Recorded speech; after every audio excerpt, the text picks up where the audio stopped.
نحمده ونصلي على رسوله الكريم اللهم صل على سيدنا ومولانا محمد النبي الأمي وعلى آله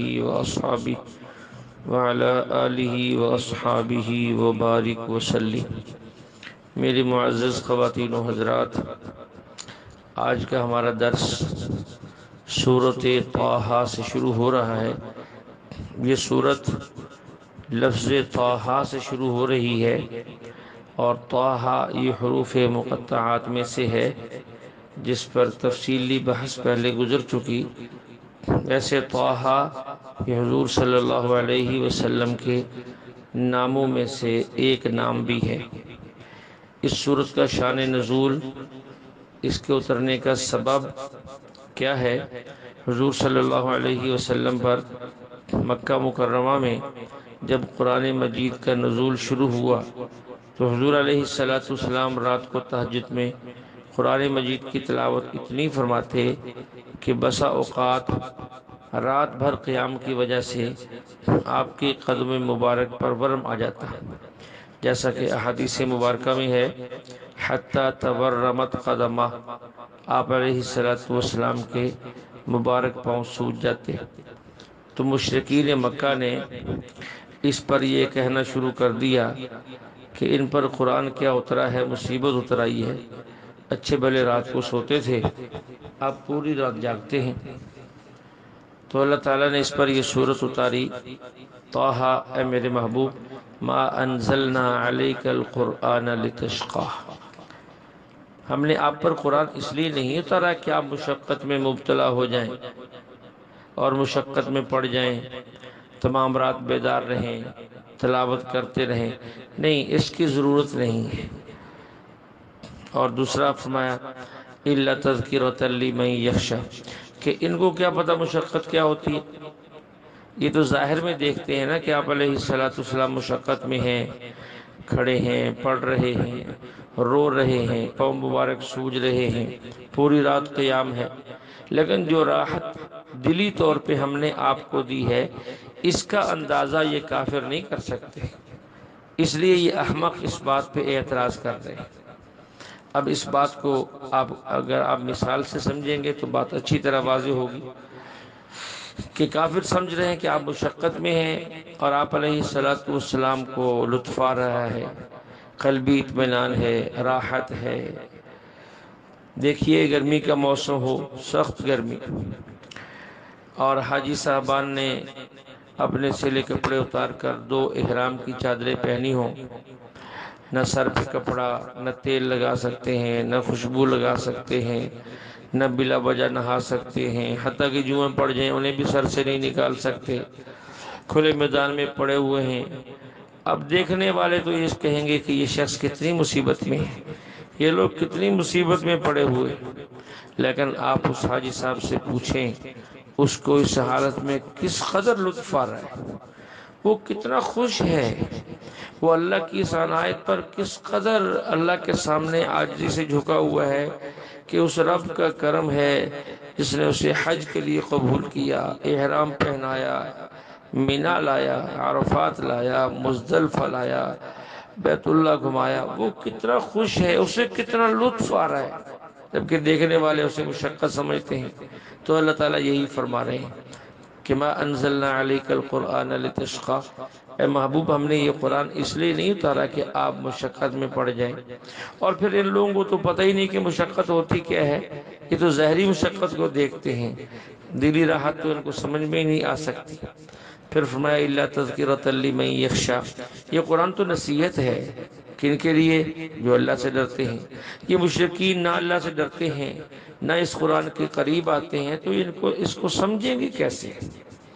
تو حضور علیہ السلام کی جو رات کی عبادت تھی، لمبا قیام تھا، اس آیت کے بعد پھر سورۃ مزمل کی آیات نے اسے مزید آسان کر دیا۔ اللہ جل شانہ کا ارشاد ہے یا ایھا المزمل قم اللیل الا قلیلا نصفہ او انقص منہ قلیلا، اے محبوب آپ پوری رات قیام نہ کریں، آدھی رات کر لیں، آدھی رات سے بھی کم قیام کریں، تھوڑا سا قیام کر لیں۔ تو پھر آپ علیہ السلام کا جو معمول رہا وہ یہ تھا کہ عشاء کی نماز پڑھ کے آپ گھر تشریف لاتے۔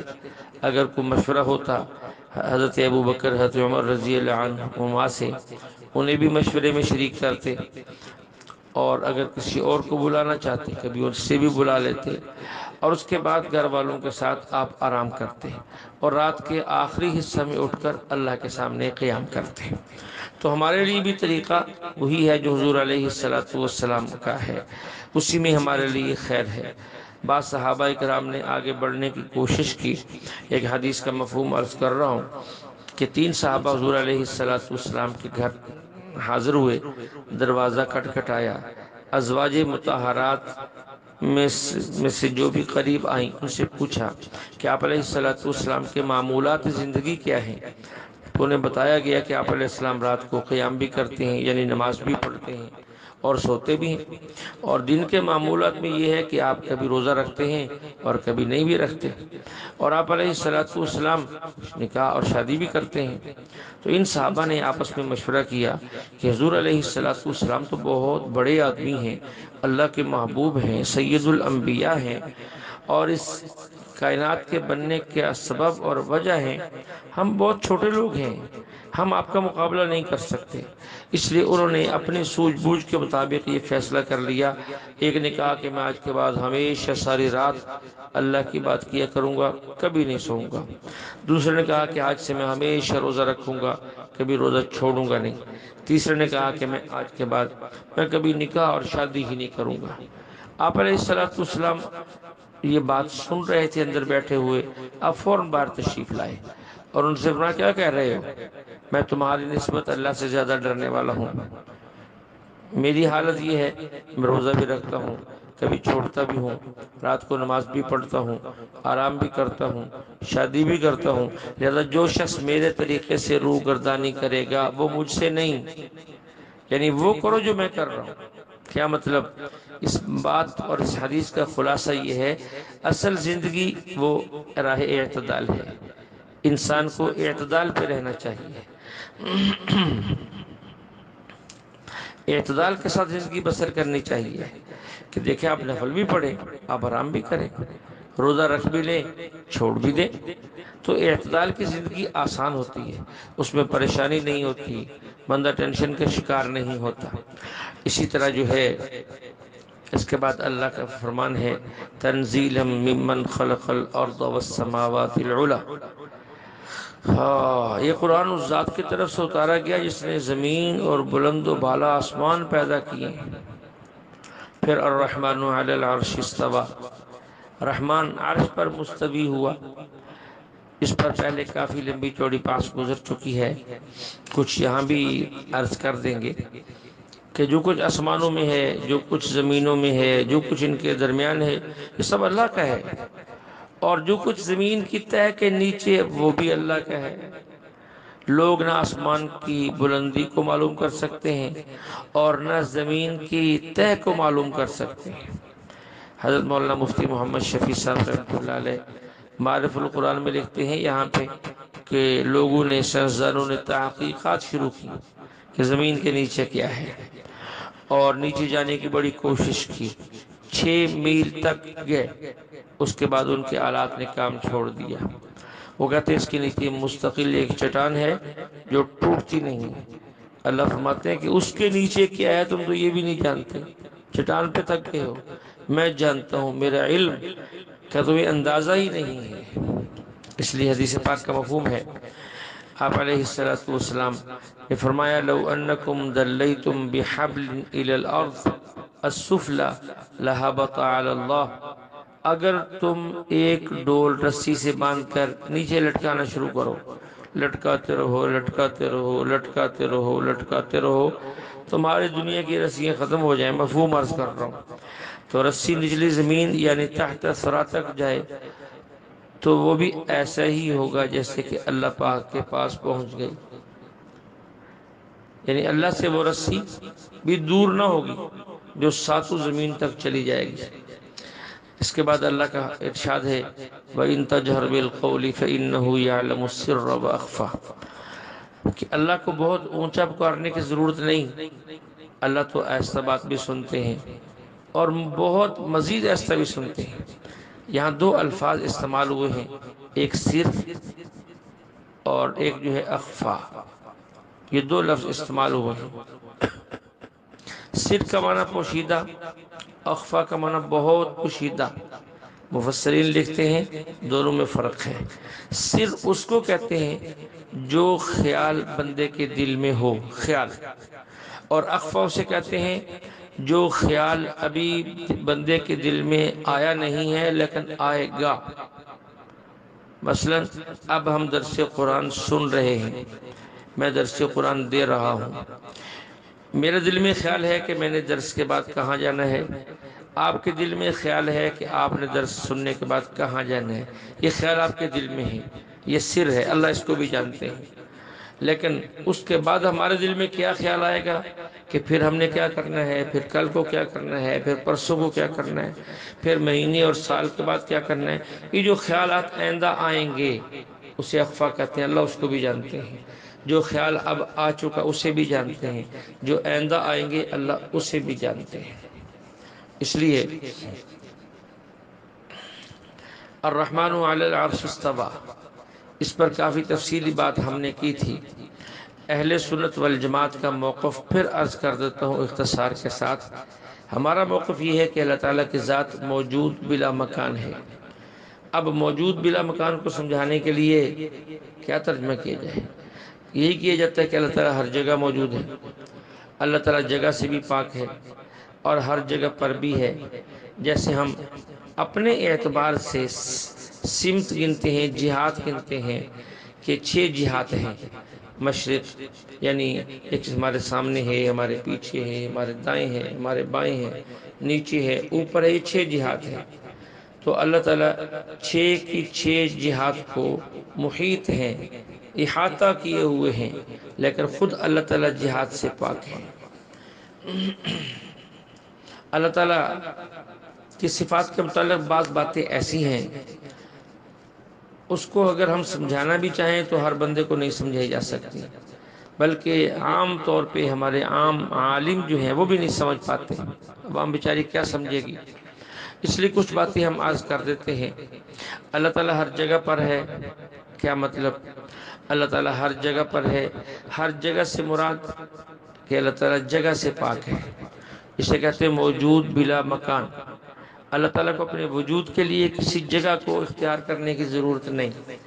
دیکھیے اللہ پاک دیکھتے ہیں، ہم بھی دیکھتے ہیں، لیکن ہم میں سے کوئی بندہ ایسا نہیں جس کی آنکھ نہ ہو پھر بھی وہ دیکھے، بلکہ ایسا ہے کہ اس کی آنکھ ہوتی ہے تو پھر دیکھتے ہیں۔ اللہ جل شانہ دیکھتے ہیں لیکن آنکھ سے پاک ہے۔ اللہ تعالیٰ دیکھنے کے لیے اللہ کو آنکھ کی ضرورت نہیں ہے۔ ہم پکڑتے ہیں، ہمیں ہاتھ چاہیے، بغیر ہاتھ کے ہم نہیں پکڑ سکتے۔ اللہ تعالیٰ پکڑتے ہیں، ان بطش ربک لشدید، لیکن اللہ ہاتھ سے پاک ہے۔ ہم سنتے ہیں، ہم کان کے محتاج ہیں، اللہ پاک بھی سنتے ہیں لیکن اللہ کان کے محتاج نہیں ہیں۔ ہم بولتے ہیں، زبان کے محتاج ہیں، کسی کی زبان کاٹ دی جائے بول نہیں سکتا، اللہ جل شانہ بولنے میں زبان کے محتاج نہیں ہیں۔ اللہ تعالیٰ صمد ہیں، بے نیاز ہیں۔ صمد کسے کہتے ہیں؟ الذی لا یحتاج الی احد ویحتاج الیہ کل احد، کائنات میں وہ کسی کا محتاج نہیں اور کائنات کا ہر ذرہ اس کا محتاج ہے۔ اس لیے صمد کا آسان ترجمہ ہمارے ہاں بے نیاز کیے جاتے ہیں، اللہ بے نیاز ہے۔ تو اللہ تعالیٰ کی ذات ہر جگہ موجود ہے، یہ ہمارا عقیدہ ہے۔ بعض لوگوں کا نظریہ وہ کہتے نہیں اللہ عرش پہ موجود ہے، اس کے جوابات ہم نے دیے تھے، وہ بہت سی آیات ہم نے ایک درس کے اندر پیش کی تھی۔ وَلِلَّهِ الْمَشْرِقُ وَالْمَغْرِبُ فَأَيْنَمَا تُوَلُّوا فَثَمَّ وَجْهُ اللَّهِ مَا يَكُونُ مِن نَجْوَى ثَلَاثَةٍ إلا هو رابعهم ولا خمسة إلا هو سادسهم ولا أدنى من ذلك ولا أكثر إلا هو معهم أينما كانوا وإذا سألك عبادي عني فإني قريب ونحن أقرب إليه من حبل الوريد أأمنتم من في السماء أن يخسف بكم الأرض وهو الله في السماوات وفي الأرض. یہ ساری باتیں وہ ہیں، یہ سارے وہ دلائل ہیں جو ہم نے پیش کی تھی کہ اللہ جل شانہ کی ذات ہر جگہ موجود ہے، اللہ جل شانہ ہر جگہ موجود ہے. لیکن ان کی دلیل کو ہم نے رد کیا تھا، اس کا جواب دیا تھا. ایک دلیل وہ اور پیش کرتے ہیں، اصل میں دلیل کو سمجھتے نہیں ہیں اس لیے وہ دلیل پیش کرتے ہیں اور اللہ کو عرش پہ مانتے ہیں. امام مسلم رحمۃ اللہ علیہ اپنی الجامع الصحیح کے اندر ایک روایت لائے کہ ایک آدمی کے ذمے ایک کفارہ تھا، وہ اپنی باندی کو لے کر آیا، یا رسول اللہ میں اس باندی کو آزاد کر دوں؟ آپ نے اس باندی سے پوچھا کہ این اللہ، اللہ کہاں ہے؟ تو اس نے جواب دیا فی السماء، اللہ آسمان میں ہے. دوسرا سوال آپ نے یہ کیا من آنا، میں کون ہوں؟ اس نے کہا انت رسول اللہ، آپ اللہ کے رسول ہیں. آپ نے فرمایا اعتقھا فانھا مؤمنہ، تم اپنے کفارے میں اس کو آزاد کر دو اس لیے کہ یہ مومنہ ہے، ایمان والی ہے، کیونکہ اس کفارے کے اندر ایمان والی باندی یا غلام کو آزاد کرنا لازم تھا.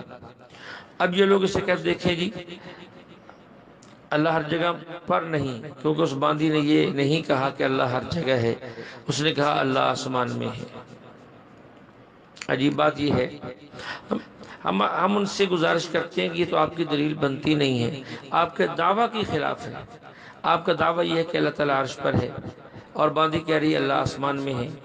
آسمان بہت نیچے ہے، عرش بہت اوپر ہے، پھر اس آسمانوں کے اوپر سدرۃ المنتہا ہے، پھر کرسی ہے، پھر سمندر ہے، پھر عرش ہے.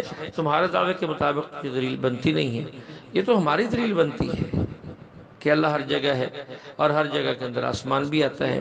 دوسری بات یہ ہے کہ انسان اپنی سوجھ بوجھ میں اپنی عقل کے بقدر مکلف ہوتا، اس سے زیادہ مکلف نہیں ہوتا. حضرت تھانوی رحمۃ اللہ علیہ فرماتے ہیں اللہ تعالیٰ ہر جگہ ہے، اس کو ہر بندہ نہیں سمجھ سکتا اور نہ ہر بندے کو یہ بات سمجھانی چاہیے، کیونکہ انسان اپنی عقل کے بقدر مکلف ہے. جس کی جتنی عقل ہوتی ہے اللہ اتنا ہی اس کو پابند کرتے ہیں، اس سے زیادہ اس کو پابند نہیں کرتے. اس پر حضرت تھانوی رحمۃ اللہ علیہ نے دو مثالیں دی ہیں. ایک معروف واقعہ جسے امام بخاری رحمۃ اللہ علیہ اپنی کتاب الجامع الصحیح میں لائے ہیں، پہلے بھی گزر چکا کہ ایک بندے نے مرتے وقت وصیت کی کہ جب مر جاؤں تو مجھے جلا دینا، میری راکھ اڑا دینا. اور جب ایسا ہو گیا اسے اللہ کے سامنے پیش کیا گیا تو اللہ نے پوچھا تو نے ایسا کیوں کیا؟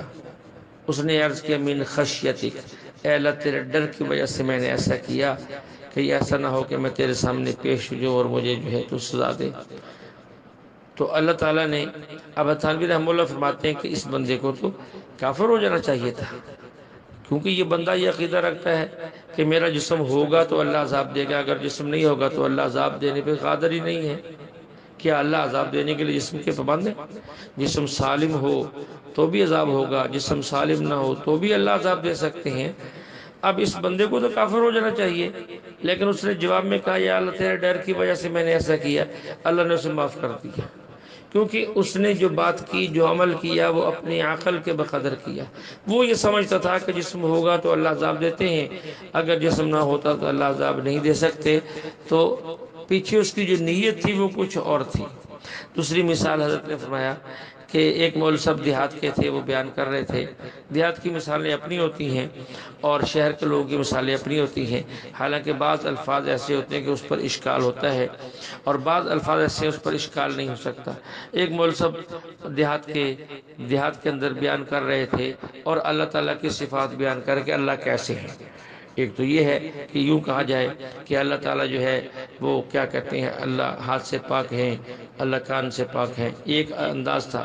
لیکن وہ دیہاتی آدمی دیہاتی انداز میں کہہ رہا ہے کہ اللہ وہ ہے، اللہ کے ہاتھ بھی نہیں ہیں، اللہ کی آنکھ بھی نہیں ہے، اللہ کا ناک بھی نہیں ہے، اللہ کے کان بھی نہیں ہیں. تو اس طرح وہ اپنے انداز سے سمجھانے کی کوشش کر رہا تھا. تو ایک دیہاتی تقریر سن رہا تھا، اس نے کہا الیاذ باللہ یہ اللہ ہے یا کوئی تربوز ہے؟ نہ آنکھ ہے، نہ ناک ہے، نہ کان ہے، کچھ بھی نہیں ہے۔ حسان بھی رحمۃ اللہ فرماتے ہیں اب اس دیہاتی بندے کو کافر نہیں کہیں گے۔ کیوں نہیں کہیں گے؟ کہ اس بیچارے کی عقل ہی اتنی تھی، تو جتنی عقل تھی وہ بندہ اتنا ہی مکلف تھا۔ اس لیے کہ ادھر سمجھانے والا بھی تو اس انداز سے سمجھا رہا ہے کہ اس پر یہ اشکال بنتا تھا، تو اس لیے اس باندی نے اپنی عقل کے مطابق جواب دیا۔ فی السماء، آپ نے پوچھا این اللہ، اللہ کہاں ہے؟ اس نے کہا فی السماء، اللہ آسمان میں ہے۔ تو باندی کا یہ جواب اگرچہ درست نہیں تھا، لیکن چونکہ وہ باندی تھی جو علم سیکھنے کا اس پر وقت نہیں ہے، دیہات تھی، بکری چرانے والی، اس کے ذمہ آقا کی خدمت تھی، تو وہ کیسے اس کو سمجھاتی کہ اللہ ہر جگہ ہے؟ اس پر وہ دلیل کہاں سے لاتی؟ اس نے اپنی عقل کے مطابق کہہ دیا کہ اللہ آسمان پر ہے، اور حالانکہ اللہ تعالیٰ تو ہر جگہ پر ہے۔ یہ عام طور پہ ایک بات ہے کہ اس نے اللہ کو آسمان پر کیوں کہا، اس کو بھی ذرا تھوڑا سا سمجھ لیں، باقی انشاءاللہ اس پر آگے بات پھر کریں گے۔ ہمارے ہاں بھی بچوں کو جب سکھایا جاتا ہے، والدین اس سے پوچھتے ہیں اللہ کہاں ہے، تو وہ آسمان کی طرف انگلی کرتا ہے۔ جب کچھ بولنے لگتا ہے پھر وہ کہتا ہے آسمان میں۔ یہ کیوں کہتے ہیں اور اس باندی نے کیوں کہا؟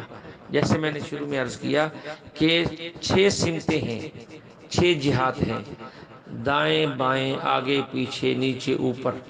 تو ان میں سے سب سے جو عظمت والی بات ہوتی ہے وہ اوپر کی سمت کو کہا جاتا ہے۔ اوپر کی سمت عظمت والی ہوتی ہے۔ کوئی مہمان آتا ہے ہم اوپر بٹھاتے ہیں، نیچے نہیں بٹھاتے۔ کوئی بڑا بزرگ ہے ہم اوپر بٹھاتے ہیں، تو اوپر کی سمت عظمت والی ہوتی ہے۔ اس لیے بچوں کو بھی یہی سکھایا جاتا ہے کہ اللہ اوپر ہے، اللہ آسمان میں ہے، یعنی اور باندی نے بھی اسی طرح اپنے عقل کے مطابق یہ کہا تھا۔ باقی باندی کی بات حقیقت پر مبنی نہیں تھی، اس نے اپنے عقل کے مطابق کہی تو اس کے اندر کوئی حرج کی بات نہیں تھی۔ اللہ جل شانہ ہمیں کلام مقدس کو سمجھ کر عمل کرنے کی توفیق عطا فرمائے۔ اس کا بقیہ حصہ انشاءاللہ کل کے دوسرے درس میں آئے گا۔ اللہ ہمیں عمل کی بھی توفیق عطا فرمائے۔ وما علینا الا البلاغ۔